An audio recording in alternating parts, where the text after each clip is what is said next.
ഹരിമുരളീലവത്തില് ഉർവശി ചേച്ചിയുടെ കണ്ണ് കണ്ടു എന്നുള്ളത് അത് പലതരത്തിൽ ചർച്ചയാവുന്നത്. എന്താ അതിന്റെ സത്യാവസ്ഥ? ആരെയും കിട്ടിയിട്ടില്ല അതുമായിട്ട് വർക്ക് ചെയ്ത് ആരോടും ചോദിക്കാൻ. അതെ. കണ്ടത് മനോഹരം, കാണാത്ത അതിമനോഹരം എന്ന് പറഞ്ഞ പോലെ അറിയാത്തത് അതിമനോഹരം. മെയിൻ തിങ് ആ ഫൈറ്റിൻ്റെ സീനിൽ അതിൻ്റെ നെസസിറ്റി, അതെ. ആ കീരിക്കാടിനെ തല്ലിയേ തീരൂ എന്നുള്ള ഒരു സാധനം ഉണ്ടാക്കിയിട്ടാണ് വന്നിരിക്കുന്നത്. അതിൽ ദേവരാജ പ്രതാപവർമ്മയുടെ ഇൻട്രോ, ആ കോടതി ഇറങ്ങി വന്ന് ചെരുപ്പിട്ട് കൈയും കയറ്റിയിട്ട് ഇങ്ങനെ നടന്നു വരുന്ന അതായത് ആദ്യം നിങ്ങൾ ചെരുപ്പിലേക്ക് അതാ പറയുന്നത്. അപ്പോൾ അതിനനുസരിച്ചാണ് നമ്മൾ ബിൽഡപ്പ് ചെയ്യുന്നത്. അത് ഡയറക്ടർ നാച്ചുറലി ജോഷേട്ടൻ അതുകൊണ്ട് അത്രയും പൊലിപ്പിച്ച് എഴുതിയുണ്ട് നമ്മൾ മാക്സിമം എടുക്കുക എന്നുള്ളത്. ഇത്രയും ആക്ടേഴ്സിന് ഒരു ഫ്രെയിമിൽ കൊണ്ടുവരിക എന്ന് പറയുന്നത് നമുക്ക് ഭയങ്കര ചാലഞ്ചാണ്. നേരത്തെ നിങ്ങൾ പറഞ്ഞപ്പോൾ തന്നെ ഒരു യുണീക്ക് പീസാണ്. കാരണം അതുപോലെ ഒരു സിനിമ ഇനി എപ്പോഴൊക്കെ സംഭവിക്കുമെന്ന് നമുക്ക് പറയാം. ഇൻട്രസ്റ്റിംഗ് എലിമെന്റ് നമ്മൾ ആലോചിക്കേണ്ടത് ലാലേട്ടനാണ്. കാരണം അന്നും ത്രില്ല് ചെയ്ത് ഇന്ന് അതിലും കൂടുതൽ ത്രില്ല് ചെയ്യിപ്പിക്കുന്നു പറയുന്ന ഇത്രയും ഒരു ലോങ് ഡ്യൂറേഷൻ, ഇത്രയും ഒരു പീരീഡ് ഒരു ആക്ടറുടെ പെർഫോമൻസ് ഇങ്ങനെ നിൽക്കുക എന്ന് പറയുന്നത് റിയലി അമേസിങ്. പിന്നെ VFX ഇല്ലാതെ ഡയറക്റ്റായിട്ട് ചെയ്ത ഷോർട്സും അതിലുണ്ട്. അത് പിന്നെ പണ്ട് തൊട്ടേ നമ്മൾ ഫോളോ ചെയ്തിരുന്ന കുറേ സിസ്റ്റം അത് വെച്ചിട്ട് യൂസ് ചെയ്തിട്ട് ഇപ്പോൾ ഒരെണ്ണം ഷൂട്ട് ചെയ്ത് കഴിഞ്ഞാൽ മറ്റേത് ഷൂട്ട് ചെയ്യാൻ നാച്ചുറലി മേക്കപ്പും ബാക്കിയുള്ള സാധനങ്ങളൊക്കെ മാറ്റാൻ തന്നെ നല്ല സമയമെടുക്കും. അതിൻ്റെ ഉണ്ട്. അല്ലാതെ പക്ഷെ ദിവസങ്ങളോളൊന്നുമില്ല. ഒന്നെടുത്ത് പിന്നെ അങ്ങനെയല്ല, ഒരു ഷോട്ട് എടുത്ത് അടുത്ത ഷോട്ട് പോകാൻ പറ്റില്ല. ഒരു ദിവസം തന്നെ ചെയ്തിട്ടുണ്ട്. ഒരു ദിവസം തന്നെ സ്റ്റണ്ട് മാസ്റ്റർക്ക് ഫൈറ്റ് കൊറിയോഗ്രാഫി ഇത് സിദ്ദിഖ് ആയിട്ടുള്ള അത് ഭയങ്കര പോപ്പുലറാണ്. അത് ലാലേട്ടൻ തന്നെയാണ്. ഞാനൊരു കഥ കേട്ടിട്ടുണ്ട്, കമൽ സാർ പറഞ്ഞിട്ട് പെട്ടെന്ന് എന്തോ പൊടി പോയിട്ട് തല വയ്യാണ്ടായി, പിന്നെ അതില് ബിജു മേനോൻ പ്രണയം എല്ലാരും അറിഞ്ഞു. അവിടെ ബിജു എപ്രാളപ്പെട്ടു. പിന്നെ വൈകിട്ട് റൂമിൽ പോയപ്പോ ബിജു അവിടെ ഉണ്ടായിരുന്നു, അന്വേഷിക്കാൻ വന്നതെന്നൊക്കെ പറഞ്ഞു. ഹായ്, ഇന്ന് എൻ്റെ കൂടെ ഉള്ളത് cinematographer, director, producer, actor P. Sukumar. ചേട്ടാ സ്വാഗതം. ഹലോ. ഇപ്പോൾ രാവണപ്രഭു റിലീസ് ചെയ്തപ്പോഴും ഞാനൊന്നും കണ്ടിട്ടില്ല ആ പടം. കാരണം 5 വയസ്സായിരുന്നു, അന്ന് തിയേറ്ററിൽ പോയിട്ടില്ല. അപ്പോൾ ഈ പ്രായത്തിൽ അത് തിയേറ്ററിൽ ഇത്രയും വർഷം മിസ് ചെയ്തത് മുഴുവൻ അങ്ങേയറ്റം എൻജോയ് ചെയ്യാൻ പറ്റി എന്നുള്ളതാണ്. ഈ റിലീസ് അന്ന് ജനിക്കാത്ത കുട്ടിയോട് വരെ ആഘോഷിക്കുന്നത് കാണുമ്പോൾ എന്താ തോന്നണേ? അല്ല, ഇപ്പോൾ നിങ്ങൾ പറഞ്ഞാണ് അതിൻ്റെ ഏറ്റവും ബെസ്റ്റ് അപ്രീസിയേഷൻ. കാരണം നാച്ചുറലി ആ സിനിമ റിലീസ് ചെയ്യുമ്പോൾ എനിക്ക് തോന്നുന്നു വളരെ ചെറിയ കുട്ടിയായിരിക്കാം. മാത്രമല്ല പലരും ഇപ്പോൾ കണ്ട പലരും ജനിച്ചിട്ട് പോലും ഉണ്ടാവില്ല. അപ്പോൾ അങ്ങനെ ആ ഒരു ജനറേഷൻ കാണുകയും ആസ്വദിക്കുകയും ഇത്രയും അപ്രിസിയേഷൻ തരുമെന്ന് പറയുന്നത് ഏറ്റവും സന്തോഷകരമായ കാര്യം. മാത്രമല്ല ഇതൊരു റെക്കഗ്നേഷൻ, രണ്ടാമത് വരുന്ന ഒരു റെക്കഗ്നേഷൻ പോലെ. നമ്മൾ അന്ന് ചെയ്തിരുന്നു, ഓഫ് കോഴ്സ് അന്നും സക്സസ്ഫുൾ ആയിരുന്നു മൂവി. പക്ഷേ ഈ പറഞ്ഞ പോലെ ഒരു പക്ഷേ ആൾക്കാർ കുറച്ചുകൂടെ എക്സ്പോഷർ ഇപ്പോൾ കൂടുതലുള്ളതുകൊണ്ടും അതിൻ്റെ മൈന്യൂട്ടായിട്ടുള്ള കാര്യങ്ങൾ പോലും അപ്രിസിയേറ്റ് ചെയ്യുകയും മറ്റും ഇപ്പോൾ കിട്ടുന്നു. അതിൻ്റെ ഭയങ്കര സന്തോഷമുണ്ട്. അന്നും കൗതുകമായിരുന്നു, കുട്ടികളായിരുന്നപ്പോഴും നമുക്ക് കൗതുകമായിരുന്ന ഒരു കാര്യം ഇന്ന് ആലോചിക്കുമ്പോൾ അത്രയും വർഷങ്ങൾക്ക് മുമ്പ് പരിമിതമായൊരു ടെക്നിക്കൽ ആസ്പെക്ട്സിൽ നിന്ന് നിങ്ങൾ ചെയ്തിട്ടുള്ള കാര്യമല്ലേ ഡബിൾ റോൾ എന്ന് പറയുന്നത്. അതിലൊരു ഇൻട്രസ്റ്റിംഗ് എലിമെൻ്റ് നമ്മൾ ആലോചിക്കേണ്ടത് ലാലേട്ടനാണ്.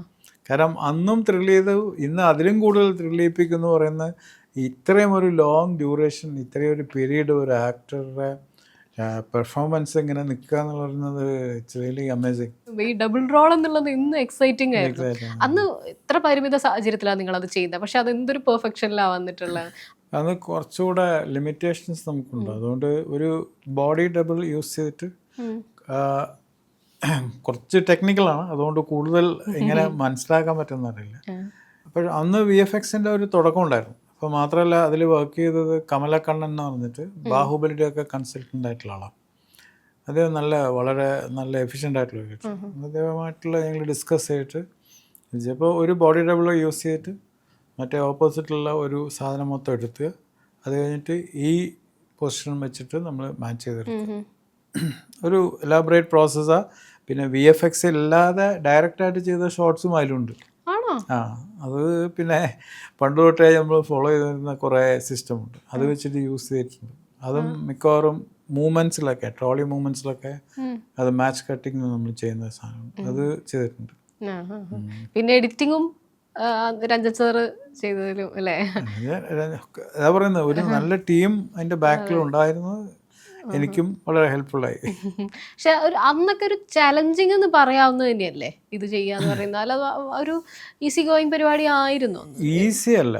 കാരണം ഒന്നാമത് ലാലേട്ടൻ്റെ 2 റോൾ എന്ന് പറയുമ്പോൾ നമുക്ക് രണ്ടും അത്രയും ഡിഫറെൻ്റായിട്ട് ചെയ്യുന്ന സാധനം. അപ്പോൾ അതിൻ്റെ ഡൈനാമിക്സ് ഒക്കെ നമ്മൾ കൊണ്ടുവന്നിട്ടില്ലെങ്കിൽ അത് ചെയ്യുന്ന നമുക്കാണ് അതിൻ്റെ മെയിൻ എന്നുവെച്ചാൽ ആ സിനിമയോട് നമ്മൾ ചെയ്യുന്ന ഒരു നന്ദിയുടെ ഇപ്പോൾ. അതുകൊണ്ട് തന്നെ മാക്സിമം എഫേർട്ട് നമ്മളെല്ലാവരും ഇട്ടിട്ടുണ്ട്. അതും എനിക്ക് തോന്നുന്നു അത് എഫക്റ്റീവായിട്ട് വന്നിട്ടുണ്ടെന്ന് തോന്നുന്നു. ഇല്ലേ? ഇത്ര വർഷങ്ങൾക്കപ്പുറം നമ്മളത് അത്ഭുതത്തോടെ നോക്കി കാണുന്നുണ്ടെങ്കിൽ പിന്നെ എന്താ അതിൽ അല്ല, ഈ വേറൊരു കാര്യം, അന്ന് കാണുമ്പം ഈ VFX കുറിച്ച്, ഗ്രാഫിക്സിൻ്റെ അല്ലെങ്കിൽ അങ്ങനത്തെ ടെക്നോളജിയെക്കുറിച്ച് കൂടുതൽ അവയർനെസ് ആൾക്കാർക്ക് വന്നിട്ടില്ല. പക്ഷേ ഇന്ന് അതല്ല, ഇന്ന് എല്ലാം ഫിംഗർ ടിപ്പിൽ അവൈലബിൾ ആണ്. നിങ്ങൾക്ക് റെഫർ ചെയ്യണമെങ്കിൽ നിങ്ങൾ കണ്ടിട്ട് എന്താണ് ചെയ്യുന്നത് വേണമെങ്കിൽ ഐഡിയ കണ്ടുപിടിക്കാം. പക്ഷേ എന്നിട്ടും അത് ജനങ്ങളെ ഇത്രയും അട്രാക്റ്റീവ് എന്ന് പറയുമ്പോഴുള്ള സന്തോഷം അന്ന് ചെയ്യുന്ന സമയത്ത് ഇപ്പോൾ നീലകണ്ഠനെയും കാർത്തികേയനെയും, നീലകണ്ഠൻ്റെ ഒരു പോർഷൻസ് ഒക്കെ എടുത്ത ശേഷം പിന്നീട് കാർത്തികേയനാവുമായിരുന്നു, അല്ലെങ്കിൽ വളരെ കുറച്ച് സമയത്തിൻ്റെ ദിവസങ്ങളുടെ ഇടയിൽ ഇതിങ്ങനെ മാറിക്കൊണ്ടിരിക്കുമായിരുന്നു കഥാപാത്രങ്ങൾ എന്നുവെച്ചാൽ ഗെറ്റപ്പ്? അല്ല, അത് മെയിൻ ഇഷ്യൂ നമുക്ക് വരുന്നത് ഇതാണ്. കാരണം രണ്ട് അവസ്ഥകളിലാണ്. ഒന്ന് പ്രായമായിട്ടുള്ള ലാലേട്ടനും, ഒന്ന് ഇപ്പോഴത്തെ ഇതായിട്ടുള്ള സാധനം. അപ്പോൾ ഒരെണ്ണം ഷൂട്ട് ചെയ്ത് കഴിഞ്ഞാൽ മറ്റേത് ഷൂട്ട് ചെയ്യാൻ നാച്ചുറലി മേക്കപ്പും ബാക്കിയുള്ള സാധനങ്ങളൊക്കെ മാറ്റാൻ തന്നെ നല്ല സമയമെടുക്കും. അതിൻ്റെ ഉണ്ട്. അല്ലാതെ പക്ഷെ ദിവസങ്ങളോളൊന്നുമില്ല. ഒന്നെടുത്ത് പിന്നെ അങ്ങനെയല്ല, ഒരു ഷോട്ട് എടുത്ത് അടുത്ത ഷോട്ട് പോകാൻ പറ്റില്ല. ഒരു ദിവസം തന്നെ ചെയ്തിട്ടുണ്ട്. ഒരു ദിവസം തന്നെ ചെയ്യും. എന്ന് വെച്ചാൽ അത് കാരണം ആക്ടേഴ്സ് ഒക്കെ സപ്പോർട്ടിങ്, ഇന്നസെൻ്റ് ഏട്ടനായാലും ബാക്കി ആരായാലും എല്ലാവരും നല്ല ആക്ടേഴ്സ് ആയതുകൊണ്ട് കാര്യങ്ങൾ പെട്ടെന്ന് തീരും. ഒരു ബാച്ച് തീർന്നാൽ ആ ബാച്ചിൻ്റെ തന്നെ ആ സീൻ തന്നെ മാക്സിമം തീർക്കും. അങ്ങനെ നമ്മൾ ഷൂട്ട് ചെയ്തു. അല്ലാതെ കുറേ സീനുകളിൽ ഒരു ബാച്ച് അങ്ങനെ എടുക്കുക, അങ്ങനെ ചെയ്തിട്ടില്ല. അതും എത്ര വ്യത്യസ്തമായിട്ടാണ് അഭിനയിക്കേണ്ടത്. അതാണ് ബോഡി മൂവ്മെന്റ്, എല്ലാ ജസ്റ്റസും എല്ലാം വ്യത്യാസമാണല്ലോ. ഒരു ദിവസം തന്നെ 2 അങ്ങനെ ചെയ്യും. അതിലേക്ക് അങ്ങോട്ട് ഈ പരകായ പ്രവേശം എന്ന് പറഞ്ഞ പോലെ അങ്ങോട്ടും ഇങ്ങോട്ടും മാറി വരുന്ന ലാലേട്ടൻ്റെ അവസ്ഥ. അതാണ് ഞാൻ അത്ഭുതത്തോടെ ആലോചിക്കുന്നത്. ഒരു ദിവസം ഭയങ്കര കഴിവല്ലേ കാർത്തികേയൻ, യങ് എനർജി, ഫുൾ എനർജിയുള്ള കാർത്തികേയനും ഇരുത്തം വന്ന നീലകണ്ഠനും. ഇൻട്രോ സീന് എനിക്കറിയാം എല്ലാവരും ചോദിക്കുന്നുണ്ടാവും, പക്ഷെ ചോദിക്കാതിരിക്കാൻ നിവൃത്തിയില്ല. വർഷങ്ങളായി നമ്മൾ അത്ഭുതത്തോടെ നോക്കി തിയേറ്ററിൽ ഇങ്ങനെ രോമാഞ്ചം വന്നിരുന്നതാണ്. ഓറഞ്ച് ടീഷർട്ടൊക്കെ ഇട്ട് ഇറങ്ങുന്ന, കാല് വെച്ച് ഡോർ അടയ്ക്കുന്ന ലാലേട്ടൻ. അതുപോലെ ഹോസ്പിറ്റൽ തല്ലി തകർക്കാൻ പോകുമ്പോൾ ഹോക്കി സ്റ്റിക്കുമായിട്ട് വന്നിട്ട് ഒരു ചെരിവൊക്കെ ചെരിഞ്ഞങ്ങോട്ട് വന്ന് ഡോർ അടയ്ക്കുന്നതും തിയേറ്ററിൽ ആ മുഴക്കം ഉണ്ടായിരുന്നു. അതിനൊക്കെയുള്ള കയ്യടി, അത് നിങ്ങൾ ഇപ്പം രഞ്ജിത്ത് സാർ എല്ലാവരും കൂടെ ഉള്ള ഒരു പ്ലാനിങ് ആയിരുന്നോ? നാച്ചുറലി നമ്മൾ എല്ലാ സീൻസും മിക്കവാറും ഒരു കമ്പൈൻഡ് എഫേർട്ടാണ്. ഓഫ് കോഴ്സ് അതിൻ്റെ ഫൈനൽ അതോറിറ്റി ഡയറക്ടർ തന്നെയാണ്, അത് നമ്മൾ അപ്രിഷ്യേറ്റ് ചെയ്തിരിക്കുന്നത്. പക്ഷേ ഒരു ഇപ്പോൾ സിനിമാറ്റോഗ്രാഫർ എന്ന നിലയ്ക്ക് എനിക്ക് ചെയ്യാവുന്നതെന്ന് വെച്ചാൽ ആ ഷോട്ട് ആവശ്യപ്പെടുന്ന ഡൈനാമിക്സ്, അതിൻ്റെ ഒരു ഇമ്പാക്റ്റ് ജനങ്ങളിലേക്ക് എത്രത്തോളം നമുക്ക് എത്തിക്കാൻ പറ്റുമെന്നുള്ളതാണ് സക്സസ്. അതിപ്പോൾ നിങ്ങൾ പറയുമ്പോൾ സത്യത്തിൽ എനിക്ക് സന്തോഷമുണ്ട്. കാരണം അത് അത്രത്തോളം എഫക്റ്റീവായി വന്നിട്ടുണ്ടെന്ന് ഞാൻ വിശ്വസിക്കുന്നു. അതുകൊണ്ടാണല്ലോ നിങ്ങളത് എടുത്ത് പറയുന്നത്. അന്നത്തെ ഒരു ഷൂട്ടിംഗ് മെമ്മറി എന്തായി? ഇൻട്രോ എന്നൊക്കെ പറയുമ്പോൾ എപ്പോഴും അതിനൊരു ഇമ്പോർട്ടൻസ് കൂടുതൽ കൊടുക്കും, അല്ലെങ്കിൽ ഇങ്ങനെ ഒരു ഹൈപ്പ് ഉണ്ടാക്കുന്നത്? ഇൻട്രോനും സോങ്സിനുമാണ് നമ്മൾ ഏറ്റവും കൂടുതൽ ഇത് കൊടുക്കുന്നത്. പിന്നെ അത് ഷൂട്ട് ചെയ്ത് മറ്റേ Coimbatore Lars and Toubro LNT highway. അപ്പോൾ എനിക്ക് തോന്നുന്നു ആ ഹൈവേ വന്നിട്ട് തന്നെ കുറച്ച് ദിവസമായിട്ടുള്ളൂ. അപ്പോൾ അതിൻ്റെ ഒരു ചാമുണ്ട്. കാരണം നമുക്ക് സാധാരണ കാണാത്ത ഒരു സിനാരിയോ ആണ്. അപ്പോൾ അതിൻ്റെ പിന്നെ ആ വെഹിക്കിൾ, നല്ല വെഹിക്കിളും, പിന്നെ സീനിൻ്റെ ഇമ്പാക്റ്റും ലാലേട്ടനും എല്ലാം കൂടെ കട്ട്സും ആംഗിൾസും ഒക്കെ കൂടെ നല്ല ഇമ്പാക്റ്റ് വന്നു. കാരണം അത് എനിക്ക് അതിൽ ഇപ്പോൾ ഞാൻ എടുത്ത് കണ്ടു. എനിക്കിപ്പോൾ രണ്ടാമത് റിലീസ് കാണാൻ പറ്റില്ല, ചില ടെക്നിക്കൽ പ്രോബ്ലം ഉണ്ട്. പക്ഷെ എനിക്ക് തോന്നുന്നു വൈകിട്ട് ഇങ്ങനെ ലാലേട്ടൻ്റെ ഡോർ തുറക്കുമ്പോൾ ആ ടൊയോറ്റ എന്നുള്ള സാധനമൊക്കെ, ആ ഷാഡോ ഒക്കെ മുഖത്ത് വരുന്നുണ്ടെന്ന് തോന്നുന്നു അല്ലേ?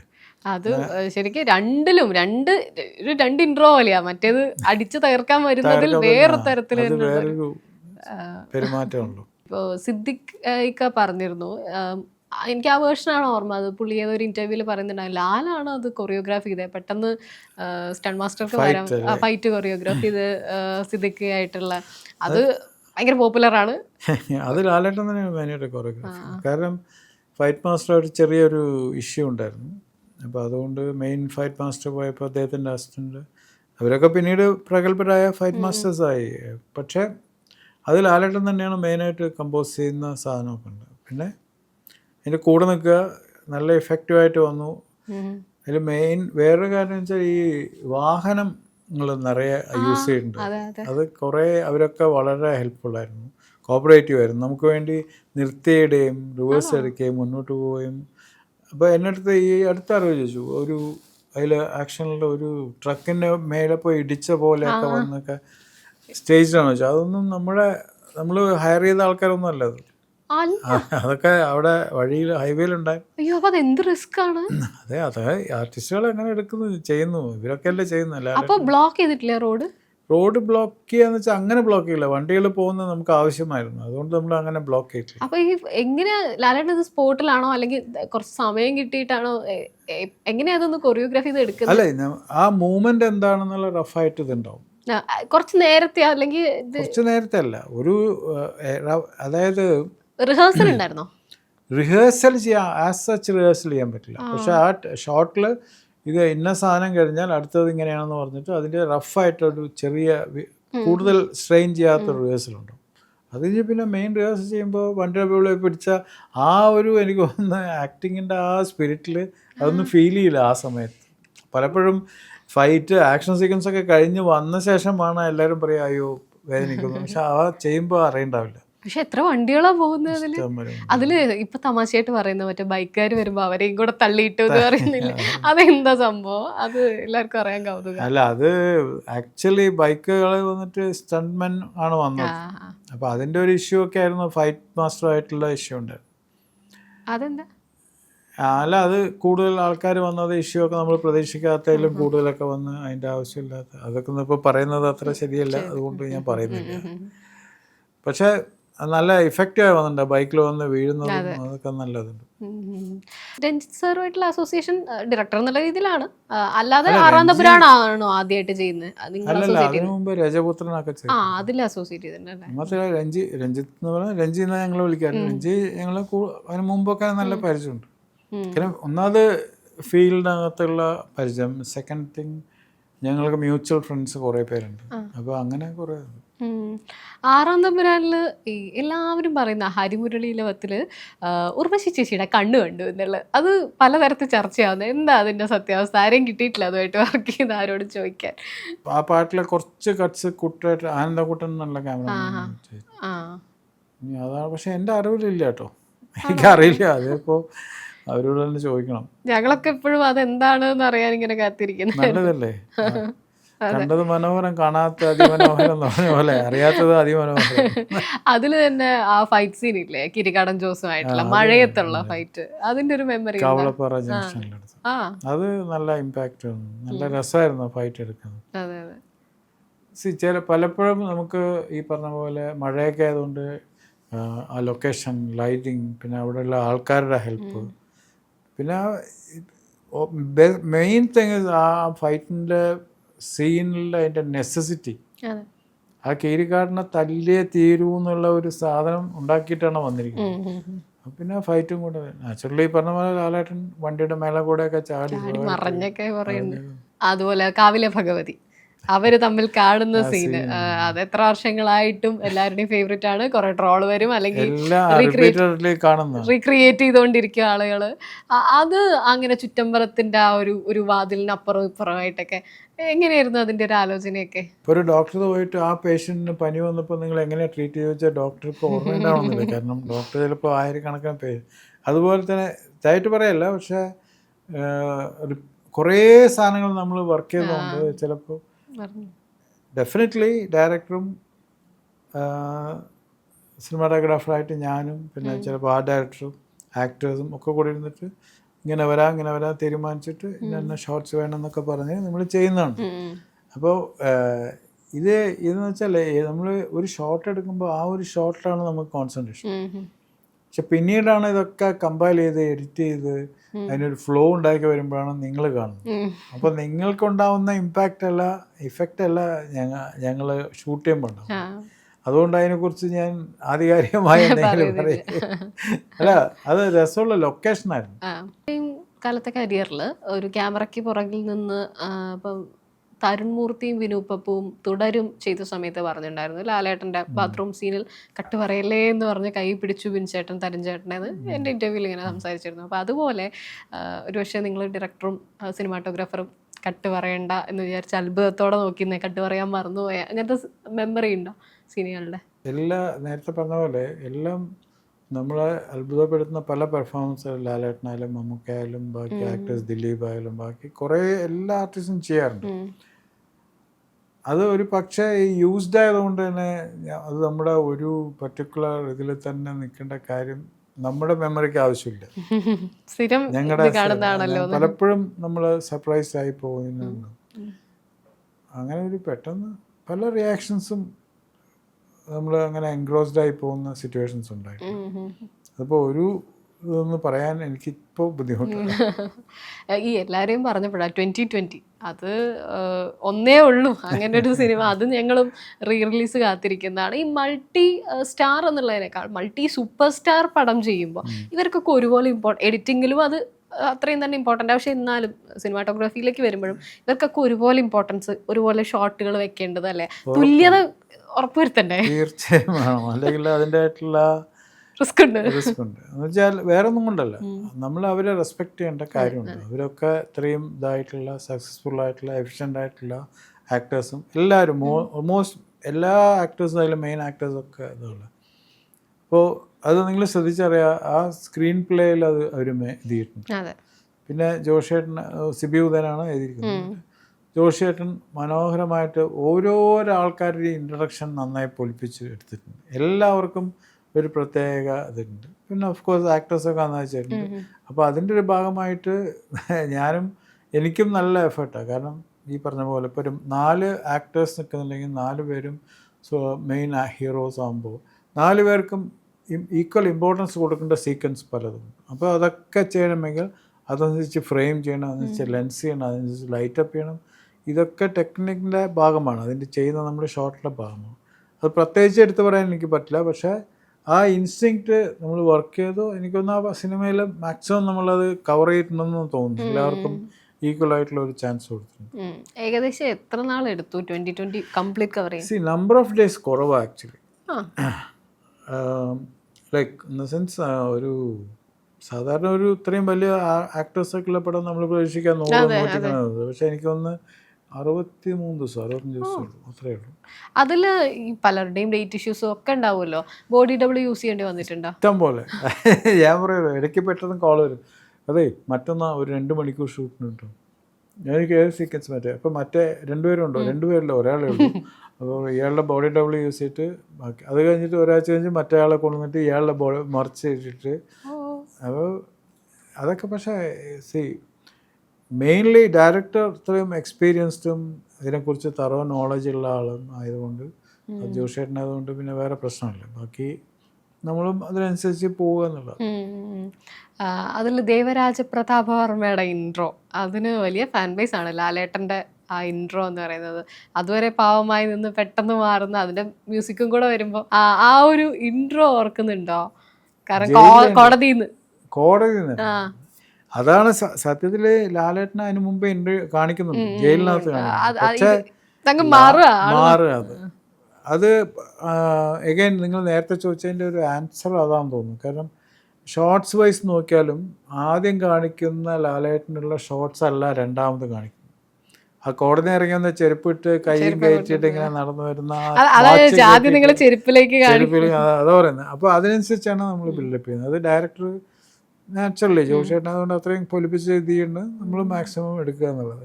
ഒരു വർക്കിംഗ് എക്സ്പീരിയൻസ് എന്നുള്ള രീതിയിൽ എടുത്തു പറയാവുന്ന ഒന്നാണോ 2020? കാരണം ഇത്രയും ആളുകളുള്ളതുകൊണ്ട് ഇത്രയും ആക്ടേഴ്സിന് ഒരു ഫ്രെയിമിൽ കൊണ്ടുവരിക എന്ന് പറയുന്നത് നമുക്ക് ഭയങ്കര ചാലഞ്ചാണ്. മാത്രമല്ല ഭയങ്കര സുഖമല്ലേ ഇത്രയും പേരെ ഒന്നിച്ച് ഒരു ഫ്രെയിമിൽ കൊണ്ടുവരിക.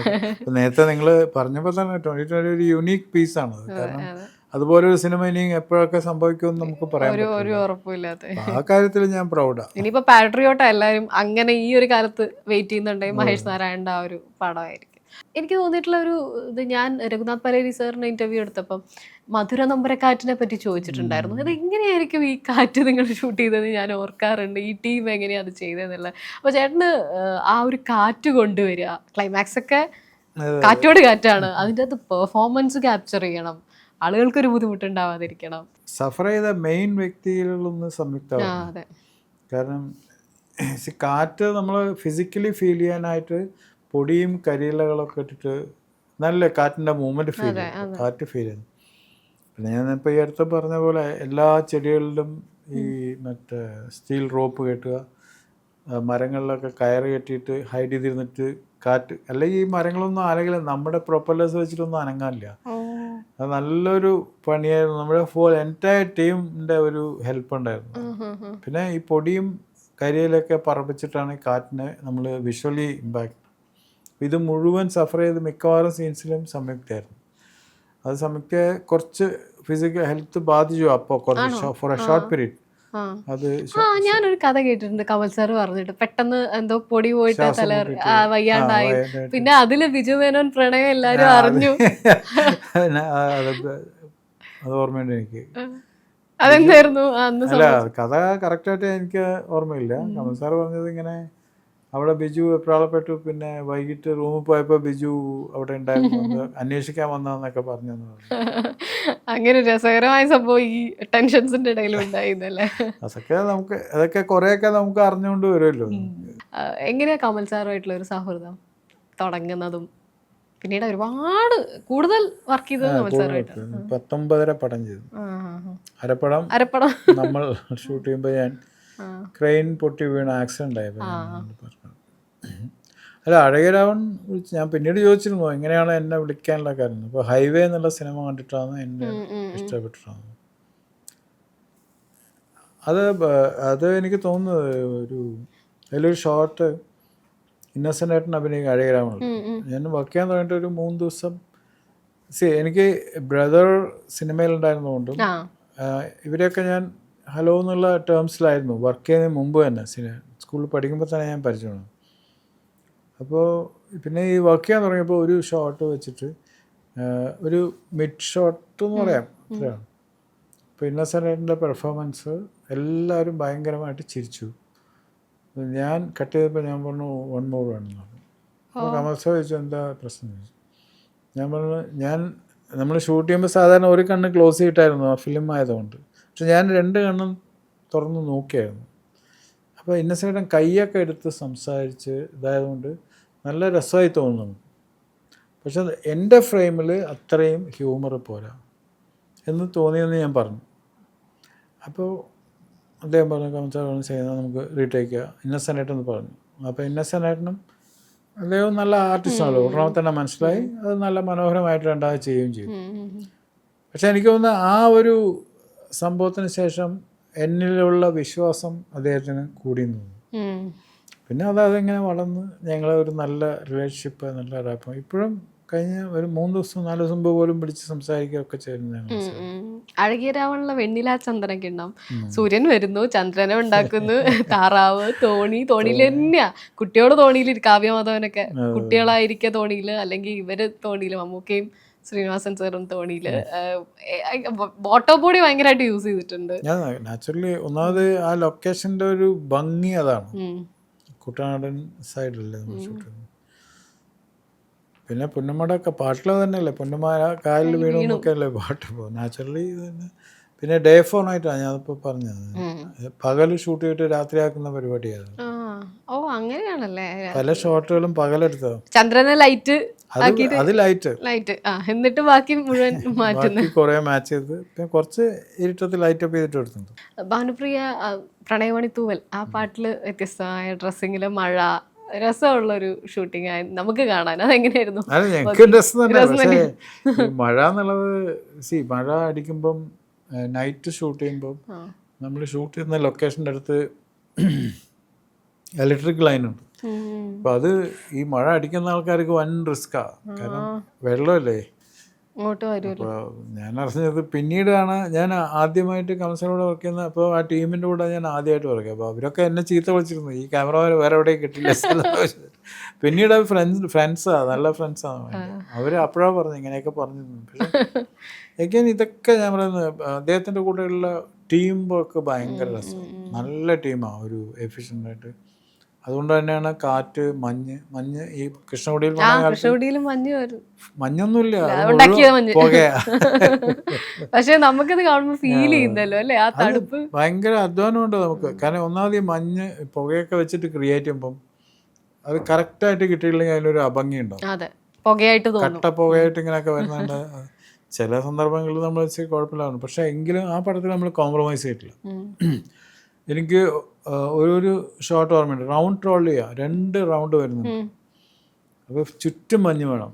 ഈ അസിസ്റ്റന്റ് ഡയറക്ടേഴ്സ്, അസിസ്റ്റന്റ് ക്യാമറമാരൊക്കെ ഈ കുറേ ചട്ടകളിൽ ആ പുകയൊക്കെ ഇട്ടിട്ട് ഓടുകയാണ്. ഫ്രെയിം അഡ്ജസ്റ്റ് ചെയ്ത് ചുറ്റും ഓടിക്കൊണ്ടേ ഇരിക്കണം അവർ. അയ്യോ, നന്നായി വർക്ക് ഹെൽപ്പ് ചെയ്തവർ തന്നെ.